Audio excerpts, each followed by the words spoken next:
ప్రతాప్ రెడ్డి గారు, ఇందిరి ప్రతాప్ రెడ్డి గారు గుడికి వచ్చినప్పుడు ఒక రవిచంద్ర రెడ్డి ఉన్నాడు. ఆయన వచ్చి ఇంట్లో కత్తితో దాడి చేశాడు. అక్కడి నుంచి బైక్ లో పారిపోయాడు. ఇద్దరు వచ్చి తర్వాత బైక్ లో పారిపోయాడు.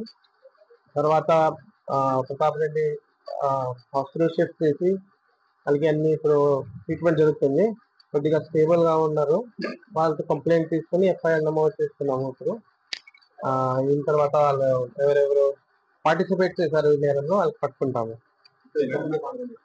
ఇప్పుడు మన సీసీటీవీ కెమెరాస్ ఉన్నాయి. దాంట్లో మనకి ఇద్దరు వచ్చి ఇక్కడ బైక్ లో వచ్చాడు కనిపిస్తుంది. ఇద్దరు లోకల్ ఒక రవిచంద్ర రెడ్డి విలేజ్ చెందిన వాళ్ళు. ఇంకొక ఇప్పుడు ఐడెంటిఫై అవ్వలేదు. తర్వాత వాళ్ళ వెనక ఎవరైనా ఉన్నారా అది కూడా ఇన్వెస్టిగేషన్ లో వాళ్ళ పూర్తిగా చేద్దాము. కత్తితో దాడి చేశారు. ఇంజరీస్ ఒక హెడ్ పైన స్టిచెస్ ఉన్నాయి, కొద్దిగా నెక్ పైన అండ్ గాయం ఇంజరీస్ ఉన్నాయి కొన్ని బాడీ దగ్గర. స్పెషాలిటీ ఫామ్ చేసాము ఎస్ఐస్ తో. కూడా sub division CI, district CI దాని పనిలో ఉన్నారు. ఖచ్చితంగా వాళ్ళకి పట్టుకుంటాము.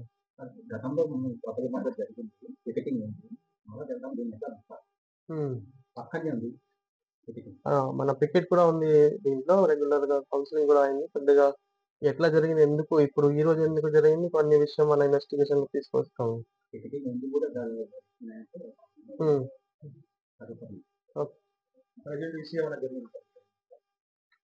అదే వాళ్ళు ఇప్పుడు వరకు ఏం ఇష్యూ పాతది లాస్ట్ 4-5 months లో ఏం ఇష్యూ కూడా చిన్న ఇష్యూ లేదు.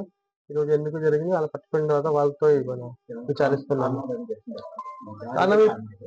ఆ కారణాలు మనకి ట్రయల్ దగ్గర ఉంది కాబట్టి ఒక రీజన్ అదే ఉండొచ్చు. ఏదైనా ఇష్యూ అయింది గతంలో, ఏదైనా ఫెస్టివల్ అది కూడా చూస్తున్నాము.